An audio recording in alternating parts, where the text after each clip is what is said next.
Doctor പറഞ്ഞു നിൽക്കട്ടെ, ഞാൻ എക്കോ ഒന്ന് ചെയ്ത് നോക്കണം, എനിക്ക് അവരുടെ റിപ്പോർട്ടല്ലേ കയ്യിലുള്ളൂ എന്ന്. അത് പ്രകാരം 2 മണിയൊക്കെ ആയപ്പോഴത്തേക്ക് അന്ന് എക്കോ ടെസ്റ്റ് ചെയ്തു. ഞാനും മോനുമാണ് എക്കോ ചെയ്യുമ്പോൾ റൂമിലുണ്ടായിരുന്നത്.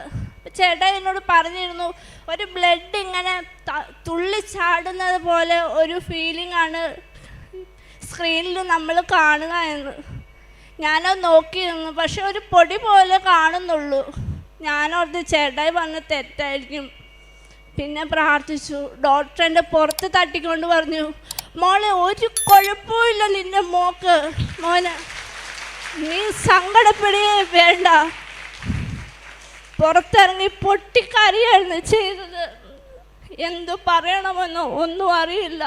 ഞങ്ങളാകെ പ്രാർത്ഥിച്ചതും വിളിച്ചതും ഈ അമ്മേനെ തിരുക്കുമാരനെയും മാത്രം.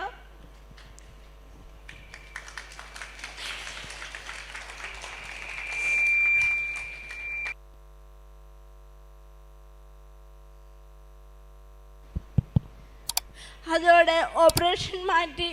ഒരു കുഴപ്പമില്ല മോന്.